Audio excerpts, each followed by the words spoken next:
Yung kitang-kita yung Isabela, oh.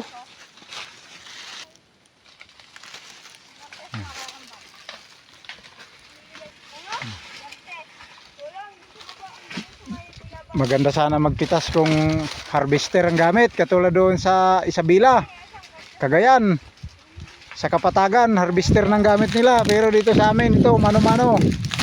Dahil katabi kami ng puro bundok, side by side.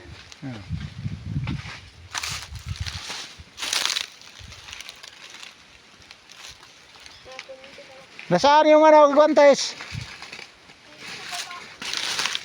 Kaya mo, kay maya-maya ituloy natin yung pagsasako.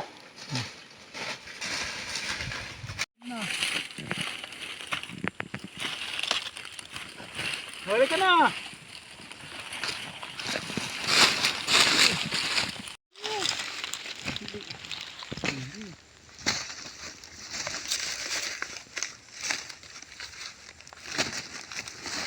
Ah.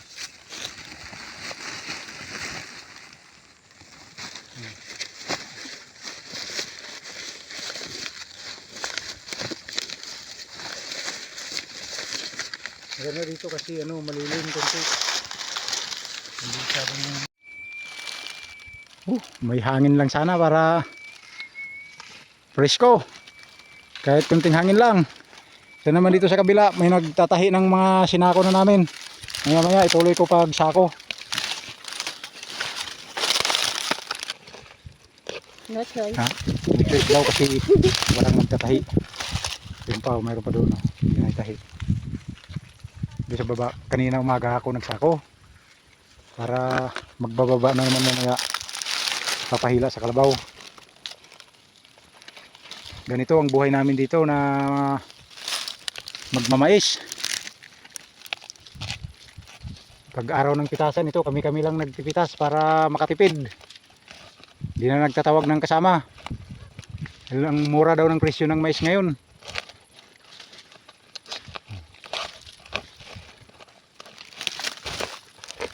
Tapos ipahila ko ito yung daanan namin, oh. Paahon dyan. Tapos pagdating doon sa taas, pababa, dire-diretso pababa hanggang doon sa San Luis. Doon na namin ipatracer. Kasi dito hindi makakakyat, kahit single motor hindi makakakyat dito. Hindi kaya, ito lang dito medyo maganda. Pagdating dyan sa taas, hirap ng daan. Kaya tapos ka na ano? Nagtahi? Ha?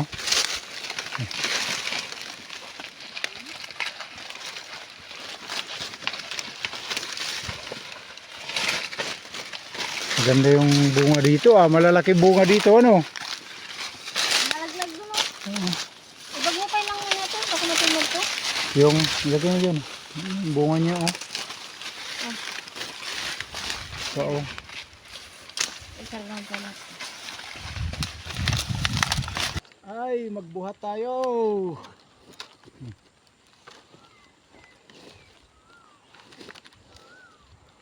Tapag ko, ah.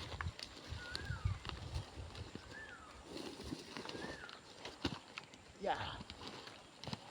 Walang taga-atang.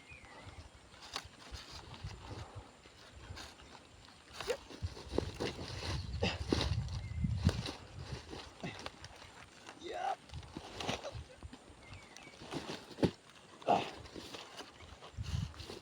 Wah!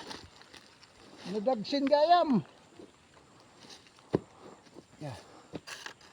Yo. Wah.